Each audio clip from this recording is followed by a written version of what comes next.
Something just killed my dog. Something killed your dog? My dog went flying through the air over the tree, and I don't know how it did it.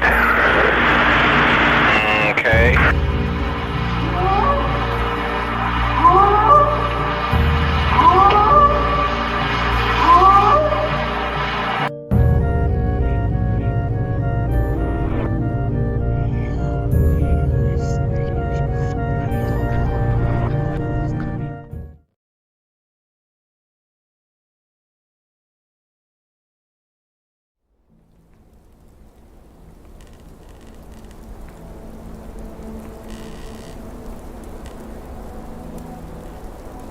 Deep in Bigfoot territory. Episode 23. 1850s Arkansas Bigfoot. This is a Squatch Mafia documentary. Welcome to this episode of Bigfoot territory. The origins of Bigfoot often trace back to the Pacific Northwest, but in this video, we will research some of the earlier encounters, predating the well-known stories from places like Washington, Oregon, and British Columbia. Long before the first white settlers heard of native legends of the Sasquatch in the forests of the Pacific Northwest for the first time, tales of wild men seeped through the pages of early 19th century newspapers of the Southwest, weaving a chilling narrative that defied explanation. In these strange stories, buried within dusty 19th century archives, especially the early settlers of the South grappled with encounters of so-called wild men, and reported tales of mysterious figures in the forests and swamps of the southern wilderness. Let's look into some of these stories.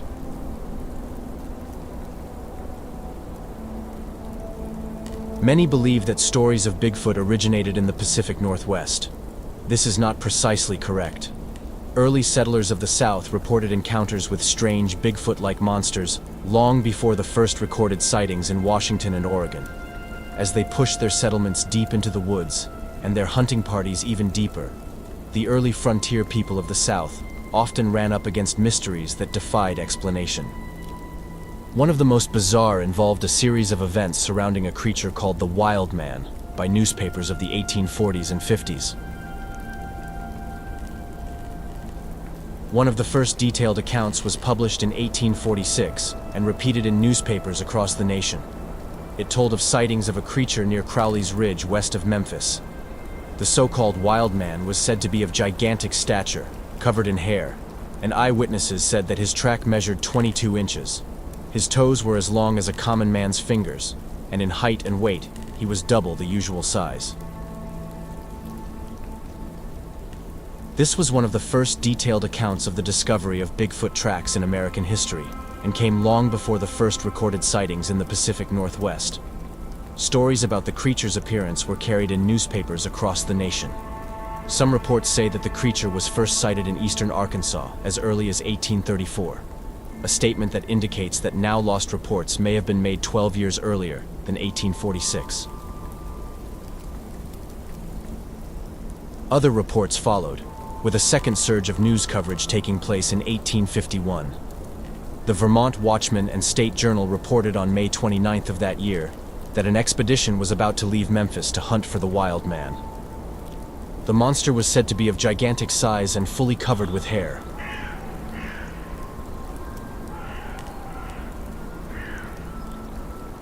The same newspaper followed with a page 1 account on June 5th of 1851, quoting the Memphis Inquirer as its source for a report that the Wild Man had been seen chasing a herd of cattle. The newspaper article of the Vermont Watchman from 1851 has still survived to this day, and is a remarkable piece of history of Bigfoot in North America. It reads as follows. A wild man of the woods.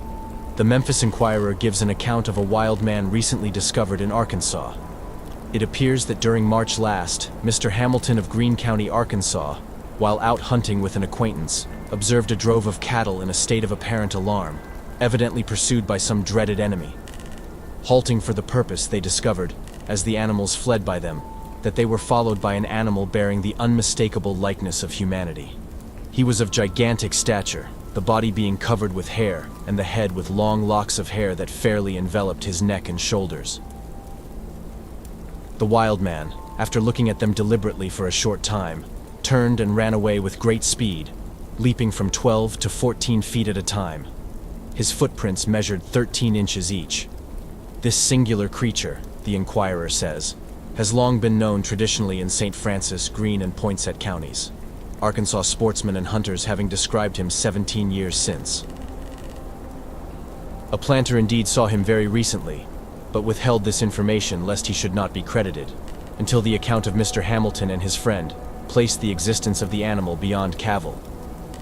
A great deal of interest is felt in the matter by the inhabitants of that region, and various conjectures have been ventured in regard to him. The most generally entertained idea appears to be that he was a survivor of the earthquake which desolated that region in 1811. Thrown helpless upon the wilderness by that disaster, it is probable that he grew up in his savage state, until he now bears only the outward resemblance of humanity. So well authenticated have now become the accounts of this creature, that an expedition is organizing in Memphis by Colonel David C. Cross and Dr. Sullivan to scout for him.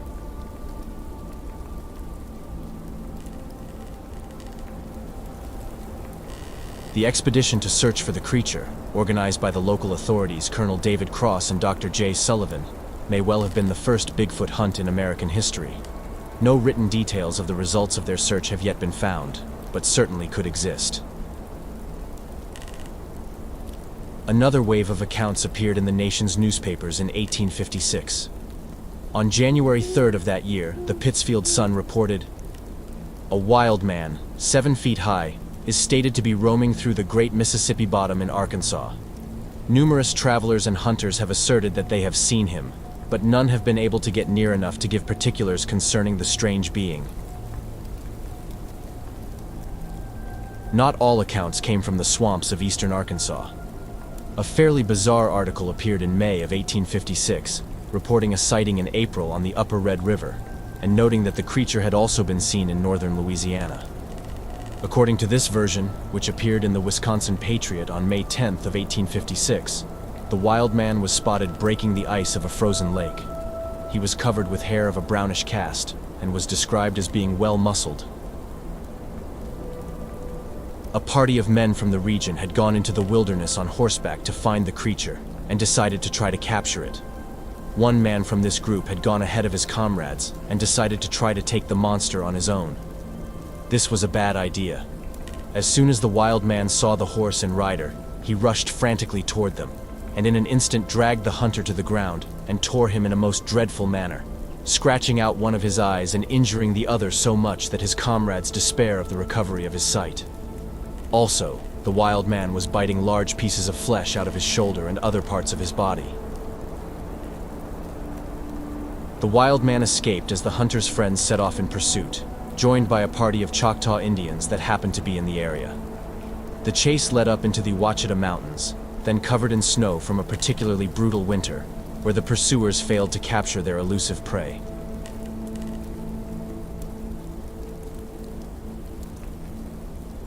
Stories of a gigantic hair-covered man-like creature are told in Arkansas to this day, notably in the Ouachita and Ozark Mountains, and in the swamps of the Mississippi and the Red River. Another Bigfoot-like cryptid from the area that has achieved some remarkable notoriety over the decades comes from the small village of Fouke in the swamps of eastern Arkansas. The Fouke monster, the star of the 1972 horror documentary The Legend of Boggy Creek, is one of the most famous cryptids today. Stories of the Fouke monster have been told in the swamps of eastern Arkansas since 1908. The monster was sighted through the 1940s, 50s, and 60s. The Fouke monster made local headlines in 1971, as various families, who lived in the swamps outside of Fouke, reported nocturnal attacks on their houses. The sightings continued until the late 70s. During this period, the creature was blamed for missing livestock, the killing of dogs, and the attacks on several people. Reports of sightings of the monster are still coming from the area until today. The 1972 movie The Legend of Boggy Creek, shot at the original encounter locations outside of Fouke, features interviews with various local residents and eyewitnesses. The creature is described as 7 foot tall, completely covered in reddish-brown hair and having a foul odor.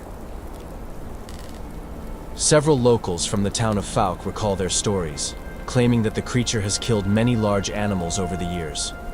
One farmer claims that the beast carried off 2 of his 100-pound hogs with little effort, leaping a fence with the animals tucked under its arm.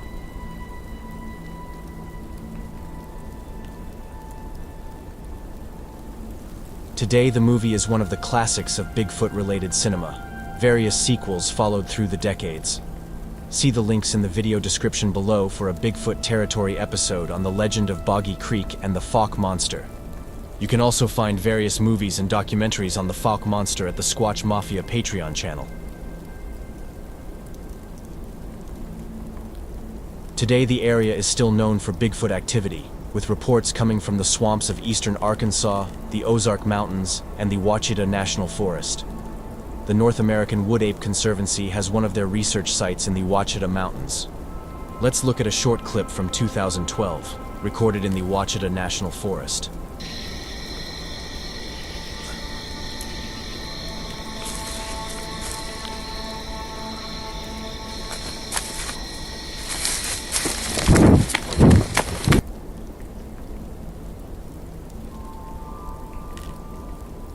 The video was allegedly recorded by 2 campers at Shady Lake, in the Ouachita National Forest, in the summer of 2012.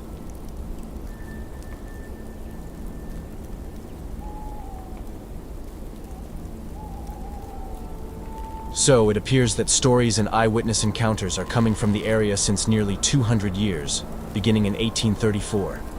It seems obvious that all these stories, from the wild man encounters of the 19th century, to the Fawk Monster and the legend of Boggy Creek, to the encounter stories of our days, depict the same kind of creature. It is remarkable how consistent and similar the descriptions of the so-called wild man in these early 19th century articles are. The wild men are consistently depicted as extremely tall and massive, covered in hair, possessing great strength, and leaving gigantic footprints. They are also described as highly aggressive and wild, posing a threat to both humans and farm animals. These descriptions remain consistent throughout early 19th century newspapers for over 3 decades. It is perplexing how many of these old articles can be found only from Arkansas and the Southwest.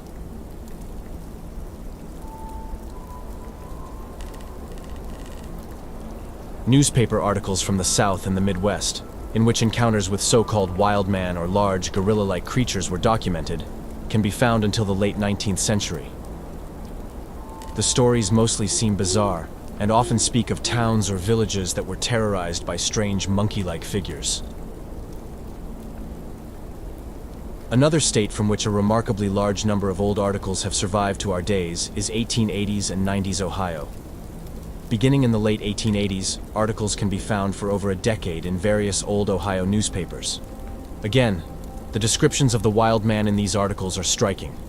Often extremely large footprints are mentioned. In many cases, the creature is described as gorilla-like. In nearly all articles from Ohio, a dark and fearful tone is present. Let's read an article from the Salem Daily News, from Salem, Ohio, which dates back to August 27th of 1891. The article reads as follows. Is it wild man or beast? The farmers near Nagy have organized to hunt down the wild man or animal that has been killing and devouring sheep, hogs, chickens, etc. in that section.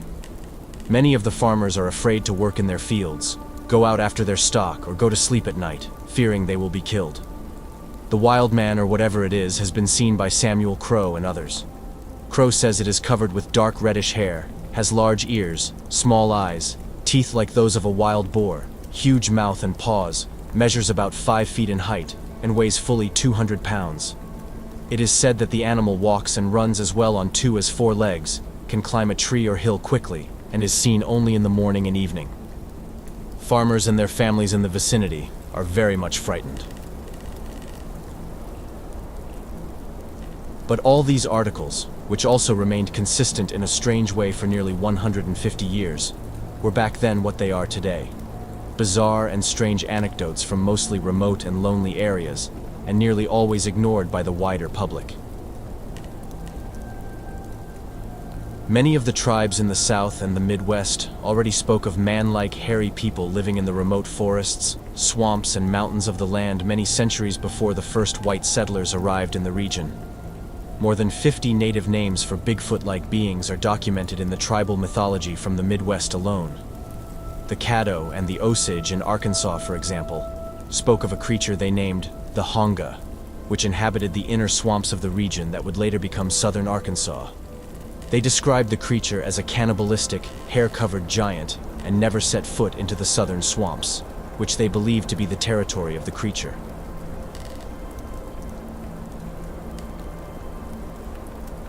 Another important tribe in the Bigfoot lore of Arkansas, Ohio, and Oklahoma are, of course, the Choctaw.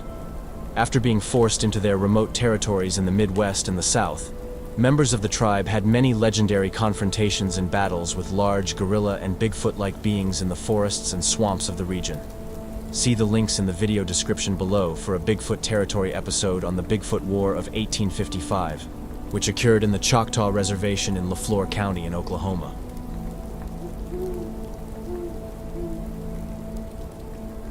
However, the early stories from the Southwest remain an often forgotten but very fascinating and important prelude to the larger waves of Bigfoot and Sasquatch stories and encounters from the Pacific Northwest.